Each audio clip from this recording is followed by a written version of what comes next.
The Trump administration seems to have ushered in a new coalition of conservatives by at least talking about the economic concerns of the working class, and the future of the GOP may move forward with this multiracial working class agenda. That's according to Executive Director of American Compass, Oren Cass. Oren joins us now for more on how this conservative realignment can move forward in a Biden administration. It's good to see you, Oren. How are you? Great to see you, Oren.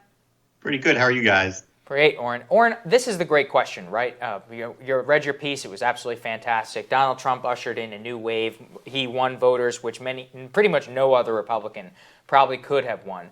Now the GOP faces a chance. Can they double down on that strategy, expand those margins, or try to win back college-educated voters? Make your case for why they should try to expand the coalition that Trump assembled. Well, I think one of the things we saw in the election last week and even saw in 2016 a little bit is that a lot of groups of voters that we've always thought of as just left of center aren't actually left of center necessarily. And whether you're talking about, lower income and working class households generally, even a lot of non-white groups, a lot of the things that they're concerned most about and interested in and want to hear from their leaders is not the sort of progressive identity politics that the Democratic Party keeps doubling down on.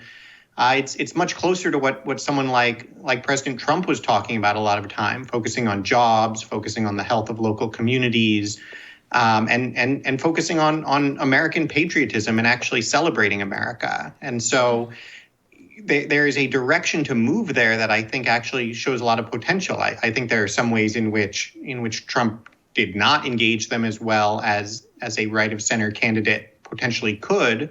There are also ways to hopefully win back more of those upper income suburban voters. But what that coalition for conservatism could look like going forward, I think is much broader than the one that we've historically thought of as what the Republican Party would represent. Part of why I find these election results exciting is because I think it just destroys a lot of narratives about groups that are monoliths, groups that can be taken for granted about the way people vote. And so I think that's incredibly encouraging. What do you view as an economic agenda for a Republican Party that would seek to build on, these relatively modest but real gains among Latinos and African Americans in particular? Well, I think the core of it is an economic agenda that focuses on an economy that actually serves all Americans well and that generates widespread prosperity. And what I mean by that, to contrast with what we've been focused on across the political spectrum and what Democrats seem to be doubling down on, is it's not about just how do you get as much growth as possible, maybe in a few industries, in a few cities, and then redistribute it to everybody else. It's about how do you build an economy that's actually generating all kinds of jobs, that's creating new and better opportunities for the majority of people who are not college educated and who are not going to be college educated. How do you generate opportunities in the places where people live instead of saying that opportunity means moving somewhere else? Those are, among other things, those are kind of fundamentally conservative impulses. And so having a message that says, we obviously want economic growth. We like innovation. I love free markets, but we got to make those markets work for everybody. Mm-hmm. And that's not happening right now. And so whereas you have a left of center that I think tends to say, well, markets aren't going to work, so government has to step in. And the right of center's view has sort of been, well, just markets are great, just leave them alone. Right.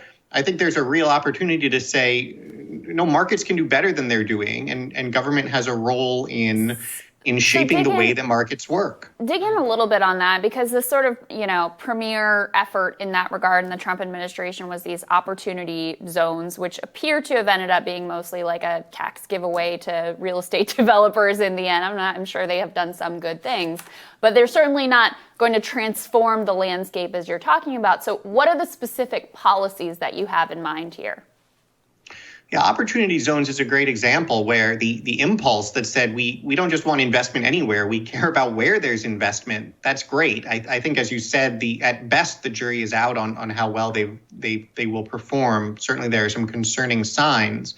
But the kinds of policies I think we should focus on, one area is when it comes to industry and manufacturing and recognizing that actually making things in America matters.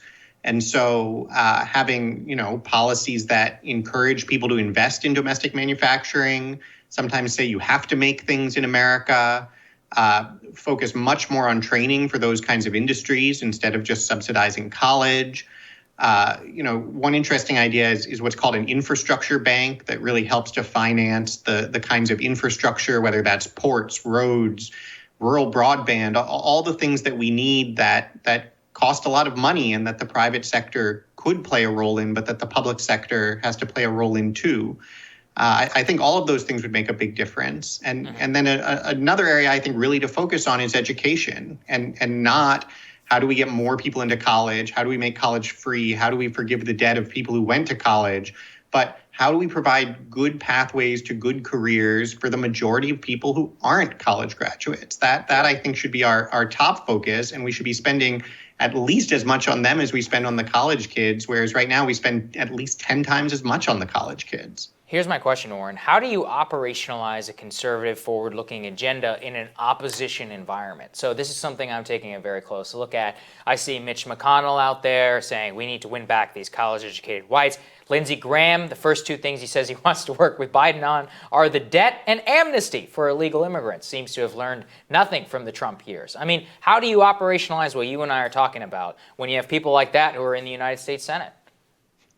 Well, I think this is the environment where these kinds of things usually happen. It was really anomalous that in the middle of this realignment, you actually had Trump in the White House. Usually you would see, the whole Reagan revolution happened not when the Reagan folks were in power. The Right. New Democrats that led to Clinton happened when Reagan and Bush were in power. And so I think, yes, obviously you have folks who have already been around and are still in power who prefer the old way.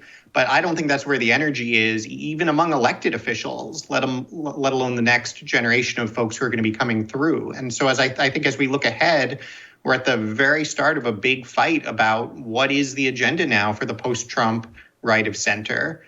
And let's make sure it is a post-Trump right of center and doesn't just go back to being the pre-Trump approach. Yeah. Or, and I think the other challenge you've got is, a few of the policy things that you laid out, the idea of an infrastructure bank, these sort of made in America plans. These are all things that a Biden administration could very well pursue, may be likely to pursue. I mean, their economic agenda is obviously very different than the Sanders economic left within the Democratic Party. So, I mean, isn't what's going to happen, whatever the Biden administration proposes, the Republicans are going to run in the total opposite direction? We'll see. I think there will certainly be an impulse for that. I also think I'd say, first of all, we'll see what President-elect Biden does. There's going to be a lot of pressure on him to go right back down the Obama rabbit hole. I think it would be terrific if he focuses on these issues instead. And I think there really is potential to find partners on the other side to work on them, because what we're talking about here is an agenda of things that just neither side has been talking about. So we're so used to this set of issues that both sides have dug into the trenches on, and we know exactly how the fight looks, and you're not going to get anywhere.